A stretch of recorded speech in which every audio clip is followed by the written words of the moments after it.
8 desa di Bali kembali terendam banjir di 4 kecamatan di Jemberana. Salah satunya di Banjar Sumbersari, Desa Melaya, Kecamatan Melaya. Luapan air sungai meluber ke perumahan dan akses jalan nasional dan pasar Gilimanuk. Kondisi diperparah, gorong-gorong tersumbat potongan kayu. Petugas dan warga pun berupaya membersihkan sampah dan potongan kayu dari aliran sungai dan jalan. Banjir juga terjadi di Desa Mendoyo, Dauh Tukat, Kecamatan Mendoyo, yang menutup jalan desa. Sejumlah pengendara motor pun terpaksa menerobos genangan air. Petugas TNI melakukan pendataan dengan menerobos banjir mengunjungi rumah warga. Sejumlah warga pun berusaha menyelamatkan barang-barang berharga. Sementara di Gianyar, dahsyatnya banjir membuat rumah warga rusak dan sebuah kendaraan terseret arus di Desa Batuan, Kecamatan Sukawati. Dengan alat berat, petugas gabungan dibantu warga mengevakuasi kendaraan dan membersihkan puing-puing tembok rumah warga yang ambruk. Sebelumnya, kawasan Sukawati Gianyar diterjang banjir akibat diguyur hujan deras pada Senin sore. Pada saat kejadian, seorang warga terseret arus banjir. Beruntung, korban berhasil diselamatkan. Dari Gianyar dan Jemberana, Bali, iNews melaporkan.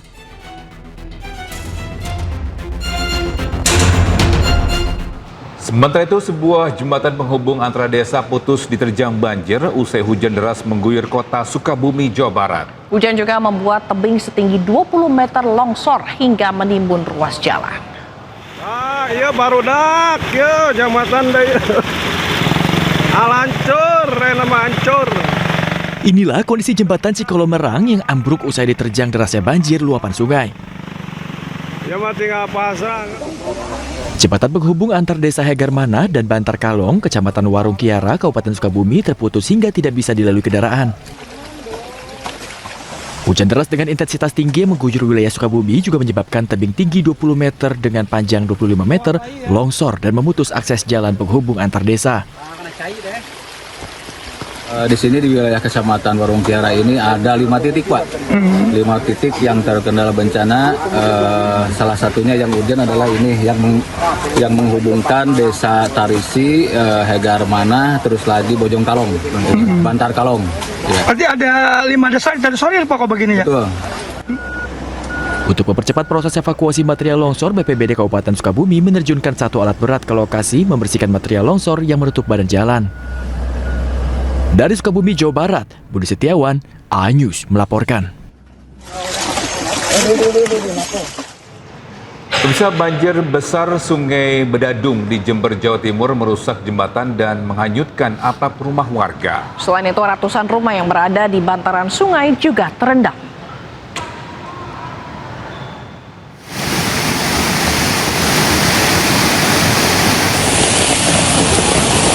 Banjir luapan Sungai Bedadung melanda sejumlah wilayah di Kabupaten Jember, Jawa Timur.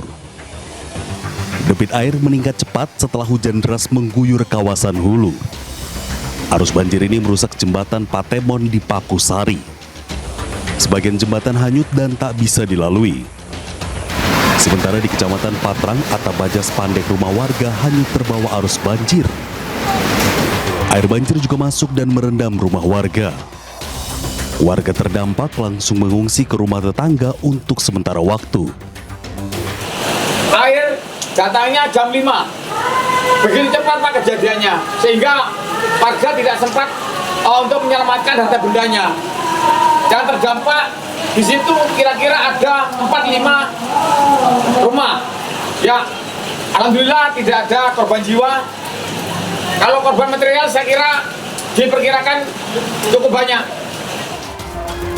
Petugas mengimbau warga yang tinggal di bantaran kali sungai untuk tetap waspada terhadap potensi banjir susulan.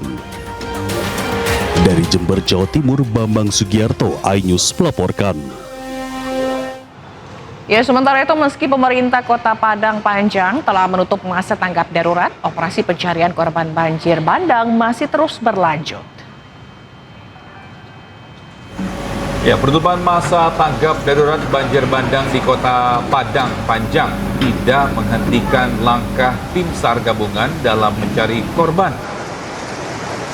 Tim SAR menegaskan operasi pencarian tidak mengacu pada keputusan pemerintah daerah, melainkan mengikuti arahan Search Management Committee atau SMC. Basarnas menyampaikan sebelum ada perintah resmi penutupan dari pimpinan Pusat Basarnas, maka operasi pencarian akan tetap dilaksanakan. Tim SAR gabungan membagi pola pencarian ke dalam 3 Search and Rescue Unit atau SRU. Mulai dari penyisiran di wilayah Mega Bendung, Kabupaten Tanah Datar, penyusuran darat sepanjang aliran sungai, hingga penyisiran menggunakan perahu karet.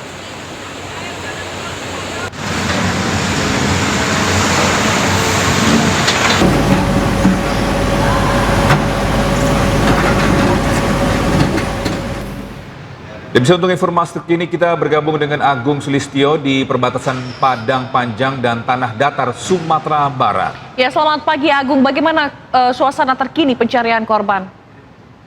Baik, saya berada di batas kota antara Padang Panjang dan Kabupaten Tanah Datar, tepatnya di Jembatan Kembar. Lokasi di mana kejadian banjir bandang yang terjadi pada akhir November lalu. Dan kalau kita Padang Panjang sendiri, ini sudah menutup tanggap darurat pada tanggal 13 Desember lalu, namun meski demikian tanggap darurat ditutup cepat, namun petugas pencarian tim Basarnas beserta tim gabungan ini masih melakukan pencarian di lokasi sepanjang aliran sungai Batang Anai hingga ke daerah Kabupaten Padang Pariaman. Dan saat ini saya bersama dengan tim Basarnas Samsul Akmal yang ada di sekitar lokasi sungai Batang Anai. Dan halo, selamat siang Bang. Selamat siang Bang. Selamat siang. Oke Bang, bisa dijelaskan Bang untuk pencarian dari tim Basarnas ini seperti apa Bang? Kan ini tanggap darurat itu sudah selesai Bang. Baik. Tanggap darurat sudah dihentikan oleh pemerintah Kota Padang Panjang ya. Namun kita dari Basarnas tetap melakukan pencarian sesuai dari arah instruksi kita dari Padang. Kita tetap melakukan pencarian. Namun posko kita dari Padang Panjang kita pindahkan ke daerah Kayu Tanam atau Kabupaten Padang Pariaman. Jadi untuk kita tetap melakukan pencarian dan pemantauan baik di lokasi ini sendiri di Batang Kembar, katakanlah di sini tetap dilaksanakan normalisasi sungai. Kami masih berharap di area sungai ini masih ada korban yang jadi kami tetap stay di sini. Jadi untuk set area kerja atau pencarian kita di Basarnas melakukan 3 set area pencarian. Yang pertama, monitor alat berat ini langsung yang bekerja, kita stay 1 tim di sini. Terus tim yang kedua standby di Mega Bendung, itu juga ada normalisasi sungai, kita juga monitor di sana. Yang set ketiga itu adalah penyisiran spotching darat. Spotching darat itu yang dilakukan oleh 1 tim, itu menyisiri dari Kayu Tanam sisi kiri dan sisi kanan sungai itu mengarah ke Lubuk Alung. Dan dari Lubuk Alung sendiri itu juga dilakukan pencarian menggunakan perahu karet mesin. Itu mereka dari Waru Anai sampai ke daerah Lubuk Alung. Sebisanya perahu karet ini menyisiri di tempat itu. Kemudian ada hasil dari pencarian sendiri pasca dari ditutupnya tanggap darurat, ada penemuan korban atau seperti apa Bang? Jadi dari penutupan tanggap darurat ini kita masih menemukan korban yang terhitung dari tanggal 14-15 itu kita menemukan 2 korban yang kita temukan hanyut di Lubuk Aluang, tepatnya Nagari Kasang. Dan di tanggal 14 kemarin sendiri itu juga kita menemukan berupa body part. Body part itu kaki dari paha sampai ke ujung kaki sebelah kiri. Itu kita temukan di daerah Kayu Tanam. Oke Bang, terima kasih informasi Bang dan selamat bertugas kembali. Baik pemirsa, ini saya akan di sekitar lokasi ini sedang dilakukan perbaikan aliran sungai dan jalan. Ini ditargetkan hari ini pada pukul 16 nanti untuk jalur lembahan Padang Panjang lembahan ini sudah bisa dilewati oleh kendaraan roda 4 dan itu berlaku untuk pada pukul 16 sampai pada pukul 9 pagi. Ini tim sedang bekerja menormalisasi sungai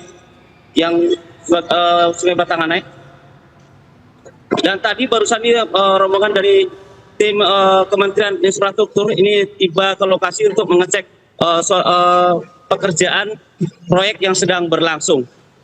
Kemudian pemirsa, di Padang Panjang sendiri, opsi penutupan tanggap darurat pada tahap pertama tadi hanya perpanjang 3 hari karena menganggap para pengungsi ini sudah diberikan tempat yaitu di Rusunawa dan diberikan kontrakan, sehingga Kota Padang Panjang menutup lebih cepat tanggap darurat di Kota Padang Panjang ini sendiri. Sedangkan untuk bahkan ada beberapa sebelum tanggap darurat selesai di Pemko Padang Panjang sendiri sudah menutup dapur umum, yaitu 2 hari menjelang tutupnya tanggap darurat.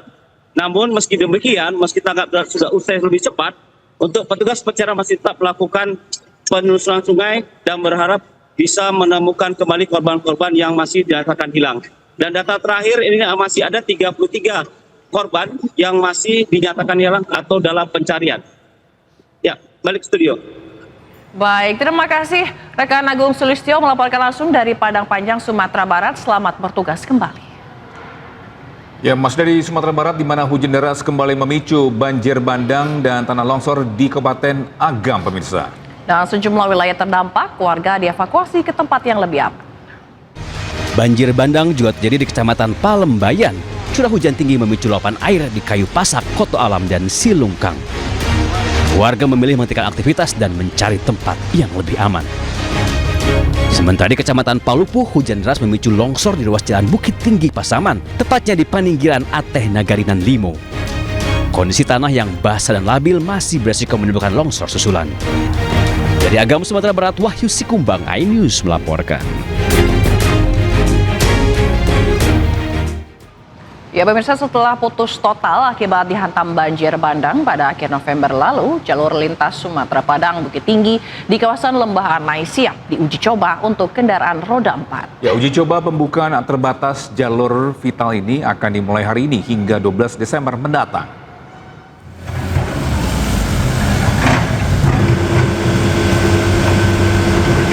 Banjir bandang di Sumatera Barat, Kementerian Pekerjaan Umum mencatat ada 31 jalan dan 12 jembatan nasional yang terdampak. Kementerian PU mengkonsentrasikan pemulihan jalan nasional Padang Bukit Tinggi yang putus badan jalan di kilometer 63 plus 500. Sedangkan untuk 12 titik yang mengalami longsor tambahan hingga menggerus bahu jalan dan 1 jalur, perbaikan dilakukan secara bertahap. Saat ini kendaraan roda 4 dan 2 sudah bisa melintas di kawasan Lembah Anai meskipun harus melalui uji coba dari 16 Desember hingga 21 Desember pukul 4 sore hingga 9 pagi. Sesuai hasil pembahasan pada asesmen, maka dapat disimpulkan mulai besok tanggal 16 Desember 2025 kita sudah bisa mulai melakukan uji coba pembukaan fungsional jalur Lembah Anai untuk 6 hari ke depan, yaitu dimulai tanggal 16 sampai dengan tanggal 21 Desember 2025. Adapun fungsionalnya adalah fungsional terbatas. Masih ada kekhawatiran kita melihat kondisi jalan saat ini. Tapi mudah-mudahan karena dalam masa pengerjaan, kita harapkan ini semakin lebih baik lagi. Dan untuk sampai saat ini kita sangat berterima kasih kepada segenap para petugas dan pihak berwenang. Pengerjaannya sangat signifikan dan masyarakat merasakan manfaatnya yang begitu besar. Tentu harapannya ke depan lebih baik lagi agar seluruh pengguna jalan bisa lebih aman dan terjaga.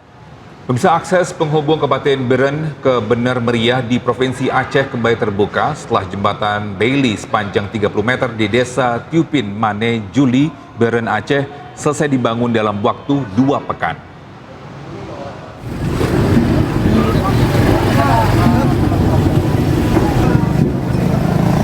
Jembatan Bailey Tepin Mane sebagai akses jalan nasional dari Kabupaten Biren ke Bener Meriah berhasil disambung. Ratusan warga langsung antusias mencoba melewati jembatan sepanjang 30 meter yang dibangun oleh tim Zipur Kodam Iskandar Buddha. Jembatan ini dibangun setelah jembatan utama putus diterjang banjir bandang. Keberadaan jembatan Bailey ini diharapkan bisa menopang beban lalu lintas sambil menunggu pembangunan kembali jembatan permanen yang lebih kokoh.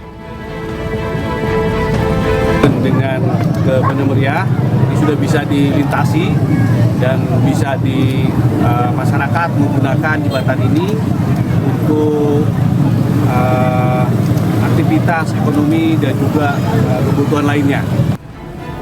Para pengguna jalan, khususnya pengemudi truk dan kendaraan logistik, diimbau untuk mematuhi batas tonase yang tertera di rambu-rambu agar jembatan bisa berfungsi optimal. Ya, sementara itu kelangkaan gas LPG terjadi di Banda Aceh. Ya, warga terpaksa mengantri panjang sejak pagi demi mendapatkan gas untuk kebutuhan sehari-hari.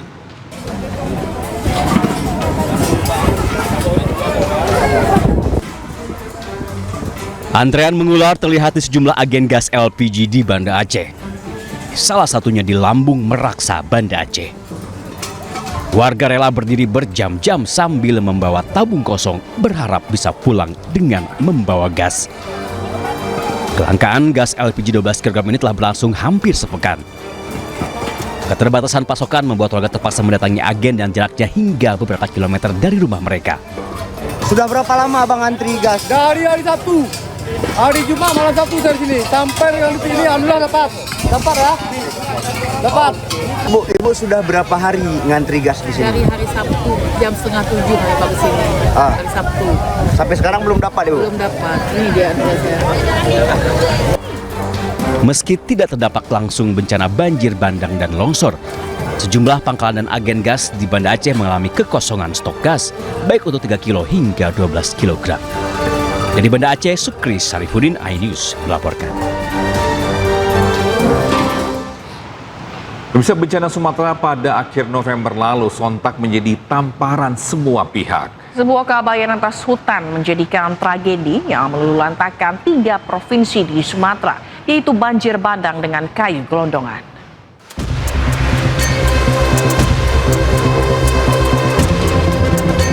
Kini semua mata tertuju pada hutan di Sumatera. Bagaimana tidak, 3 provinsi di Sumatera yaitu Aceh, Sumatera Utara, dan Sumatera Barat menjadi korban. Illegal logging yang terjadi mengakibatkan daerah ini mengalami bencana dahsyat yaitu banjir bandang.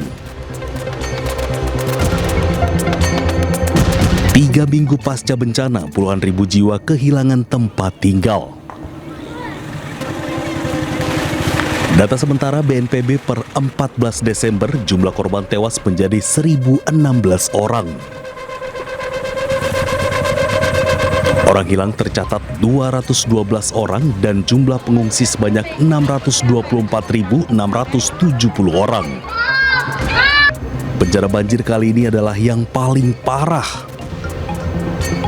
Kerusakan hutan yang terjadi di Aceh dan wilayah Sumatera diduga menjadi faktor utama penyebab banjir semakin sering terjadi. Selain di Aceh, dahsyatnya banjir di Aceh Tamiang, Sumatera Utara terlihat dari sisa lumpur dengan banyaknya mobil, truk tangki, dan kayu gelondongan di tengah kota Kuala Simpang. Truk tangki saling bertindihan, rumah-rumah rusak tertumpuk kayu gelondongan, dan listrik yang mati menjadikan bukti besarnya arus banjir di Aceh Tamiang. Sumatera Barat pun serupa kondisinya. Banyak titik longsor dan ribuan rumah rusak luluh lantak rata dengan tanah. Kedepannya pemerintah harus lebih ketat dalam pengelolaan konsesi hutan untuk melindungi masyarakat dari ancaman bencana. Warga pun berharap bahwa pemerintah segera membangun kembali fasilitas umum dan rumah mereka, serta menindak tegas oknum yang merusak hutan sehingga bencana serupa tidak terulang. Ya, sementara itu 31 perusahaan diduga menjadi penyebab banjir bandang melanda Aceh dan Sumatera. Pemerintah pastikan ambil langkah hukum.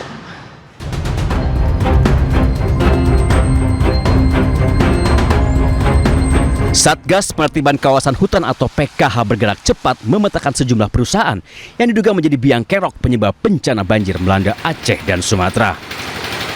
Terkuak sedikitnya ada 31 perusahaan yang dianggap merusak hutan di daerah aliran sungai hingga menyebabkan banjir bandang.